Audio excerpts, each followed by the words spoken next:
Na noite de domingo, o advogado Giovanni Leonardo Daratiotto estava fazendo uma campanha contra assédio sexual no carnaval e se envolveu numa confusão lá. Segundo o que ele disse, um grupo contrário com outra ideologia contrária começou a provocá-los e atacar o grupo deles. Então houve agressões e foram parar na delegacia. Só que a questão é que o advogado, que é membro da Comissão de Direitos Humanos da OAB, ele não foi como vítima dessa agressão, ele foi como acusado.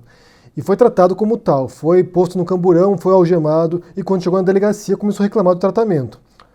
Eu não vou pôr o vídeo aqui com as imagens porque são muito fortes e são chocantes. Eu vou deixar na descrição o link para quem quiser conferir depois. Mas você vê claramente quando ele é rendido pelos policiais, que dão uma gravata nele, e um dos policiais, intencionalmente e sem nenhuma necessidade, vai e quebra o braço do advogado. Eu quero aproveitar esse assunto aí, essa cena que ocorreu no domingo, para trabalhar com uma questão que a gente já abordou em alguns vídeos passados aqui e tem a ver com a desumanização. Tem a ver com essa intenção de reduzir o outro. E nesse caso que a gente vê a oposição política ao governo atual, os comunistas, socialistas, a esquerda como um todo, os petistas, os pissolistas, ou seja, todos aqueles que se apresentam como uma alternativa para esse governo, têm sido desumanizados, têm sido humilhados, têm sido degradados, têm sido desumanizados.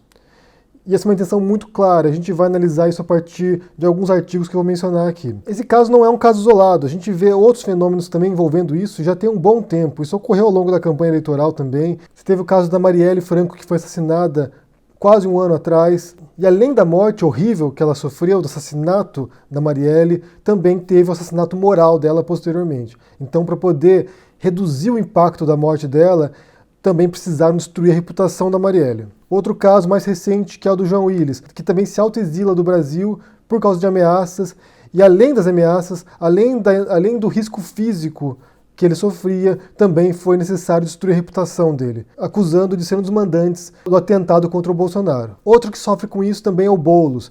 Acusam o Boulos de ser terrorista, acusam o MST de ser terrorista e acusam o MTST também de violação de patrimônio, de crimes. E o último caso, mais recente ainda, que foi a da morte do neto do Lula e que você vê uma série de teorias conspiratórias em torno disso, uma série de ataques ao Lula, ao neto do Lula, ou seja, você vê realmente como há um projeto de desumanização da oposição política. Para entendermos melhor isso aqui, vou usar 3 artigos de um livro chamado Humiliation, Degradation and Dehumanization, que é humilhação, degradação e desumanização. O primeiro artigo se chama Humiliation, The Collective Dimension, que é humilhação, a dimensão coletiva, do Christian Neuhäuser.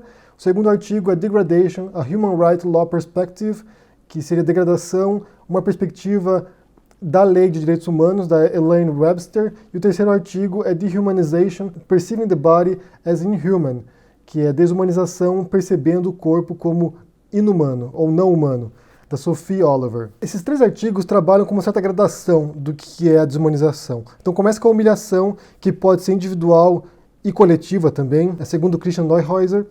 Então, assim, você humilha um indivíduo na tentativa de torná-lo menos humano, menos digno. E uma questão básica que perpassa todos esses artigos, todas essas questões envolvendo direitos humanos, envolvendo a desumanização, é a noção de dignidade humana. Aqui a gente remonta a um tópico que a gente trabalhou no vídeo sobre se imposto é roubo, que tem a ver com a indagação se existem direitos naturais que são inalienáveis, que existem previamente à vida em sociedade, ou se existem apenas em relações sociais, contratuais, no que se chama de contrato social. Mas isso não importa, na verdade o que eles fazem nesses artigos aqui é desconsiderar se esses direitos são inerentes ao ser humano ou se são relacionais, se só existem em sociedade. É tentar evitar essa abstração do que é a dignidade humana. Mas o fato é que se você agride alguém, se você ofende alguém, se você humilha alguém, se você tortura uma pessoa, se você mata uma pessoa, você está, sem sombra de dúvida, violando a dignidade humana. Se você for religioso, provavelmente você vai acreditar que existem certos mandamentos divinos que proíbem que a gente agrida as outras pessoas ou viole esses direitos das pessoas. Mas o fato que a gente observa agora é que há, como eu disse, esse esforço de você humilhar coletivamente certo grupo, que seria o grupo da esquerda agora. Como você tem no poder um governo de extrema-direita, a gente já debateu esse conceito várias vezes aqui, e eu vou repetir isso sem sombra de dúvida, a gente tem um governo de extrema-direita no Brasil agora. Esse grupo tem se esforçado para vilanizar, para criminalizar a oposição. Então essas atitudes de humilhação moral dessas pessoas, numa tentativa de tirar qualquer tipo de credibilidade delas, e também de violência física em algumas circunstâncias, como no caso do assassinato da Marielle Franco, ou do plano de matar o Freixo no Rio de Janeiro, é uma clara expressão dessa desumanização que eles estão fazendo. Eu quero ler um trecho aqui do artigo da Sophie Oliver, no qual ela menciona um trechinho do livro do Primo Levi. O Primo Levi era um autor italiano, judeu, foi preso no campo de concentração e ele escreveu o seguinte aqui, olha, sobre o genocídio dos judeus nas mãos dos nazistas. Então diz o seguinte aqui, olha, levando em consideração que vocês vão matar todos eles, qual é o propósito da humilhação, da crueldade?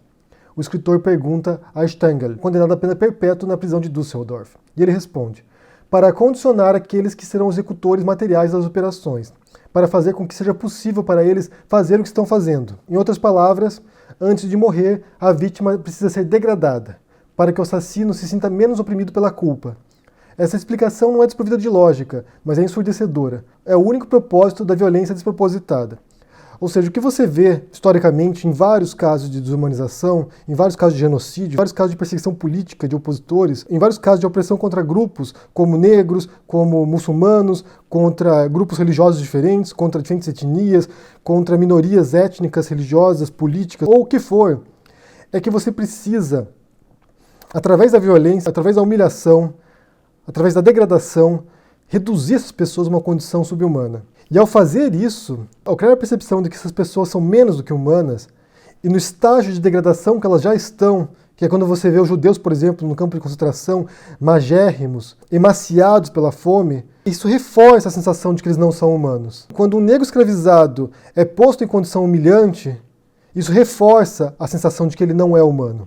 Quando um opositor político, em relação a esse governo de extrema-direita, é humilhado, é agredido, isso reforça a sensação de que eles são inferiores, e de que eles merecem isso, e de que eles estão pagando por algum crime que a gente não sabe qual exatamente é. É muito paradoxal a gente perceber nesse caso aí da agressão da polícia contra o advogado, que é um advogado de direitos humanos, é o que ele sofreu ali é uma violação de direitos humanos. É o 5º artigo da Declaração Universal dos Direitos Humanos. Diz o seguinte, olha, ninguém será submetido a tortura, nem a tratamento ou castigo cruel, desumano ou degradante. Então, um defensor de direitos humanos, alguém que luta contra esse tipo de violência policial ou do Estado contra os cidadãos, é vítima de um crime contra os direitos humanos. E basta a gente pensar que essa Declaração Universal de Direitos Humanos aqui foi assinada em 48, alguns anos apenas após o Holocausto. Ela nasce à luz de um dos momentos mais barbáricos da história humana, de maiores crueldades inimagináveis, que a gente não consegue imaginar de fato. E ela vem justamente com a intenção de evitar que crimes parecidos ocorram, de que grupos inteiros sejam criminalizados e sejam degradados, e sejam humilhados e sejam desumanizados. É claro que alguém vai afirmar aqui, mas isso aqui não é só a direita que faz, não, de humilhar os outros, de degradar os outros, de desumanizar os outros. E isso é verdade, isso não é uma exclusividade da extrema-direita, não. Vários grupos fazem isso, inclusive grupos religiosos também fazem isso. Há certas religiões que desumanizam membros de outra religião. Isso é historicamente também, você sabe disso. Se você olhar a história das religiões, você vai ver as maiores barbáries cometidas em nome de Deus. Então isso não é uma questão política exclusivamente, não é uma questão religiosa, não é uma questão reservada a grupos específicos, não. Qualquer grupo pode praticar esse tipo de desumanização dos outros. Inclusive até torcidas de futebol. Você tem torcidas ali que veem o outro como menos, como inferior. Eu já mencionei esse quadrinho aqui anteriormente, que é o Maus, do Art Spiegelman, que se trata de um quadrinista contando a história do pai dele, que foi prisioneiro em Auschwitz, que foi preso em campo de concentração e em campo de extermínio também. E ele retrata os judeus aqui como ratos, porque era como os judeus eram tratados pelos nazistas. Essa estratégia ela é feita repetidamente contra a vítima da desumanização, de tratá-los como baratas, como vermes, como ratos, como seres insignificantes cuja morte não fará falta para o mundo. E se você matar aquela pessoa, você não apenas não será culpado de matar outro ser humano, como você será recompensado por livrar o mundo de um mal. Esse recurso de pensar o opositor, de pensar o grupo inimigo, né, usando um termo mais duro, é justamente para poder evitar qualquer tipo de compaixão com esse grupo, caso ele sofra algum tipo de violência. A preocupação agora não é apenas em relação à desumanização do opositor, porque isso por si só já é muito grave, mas é porque se tem alguém no poder, um grupo no poder, que faz isso constantemente, que utiliza a rede social para desumanizar a oposição. Então você tem um grupo político no poder e que pode usar o aparelho do Estado para perseguir a oposição.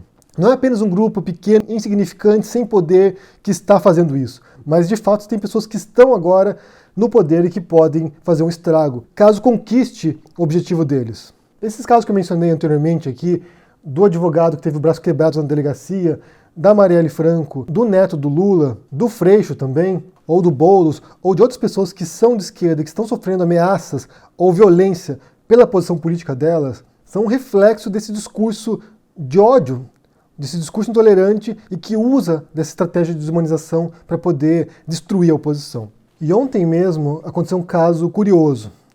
O jornalista Reinaldo Azevedo teve o blog dele hackeado após postar um artigo demonstrando solidariedade ao neto do Lula, ao Lula e à morte do neto dele. Ele tinha criticado o governo do Bolsonaro também. E depois ele botou uma nota dizendo o seguinte, olha, em 14 anos do PT no poder, nunca aconteceu.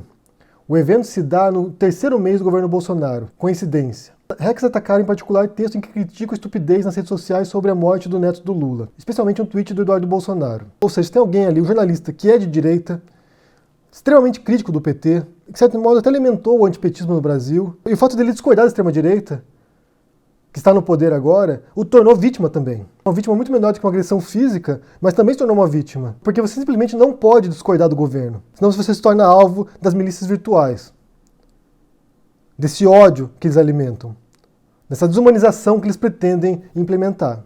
Eu vou deixar para vocês na descrição aqui o link para esse livro, que tem esses artigos que eu mencionei aqui, que demonstram esse processo de humilhação, da degradação e da desumanização, que são 3 etapas que estão intimamente vinculadas, para que vocês possam entender como está sendo feito isso agora no Brasil. Já tem meses, na verdade, mas agora você tem um risco real, que você tem no poder pessoas que utilizam essa estratégia.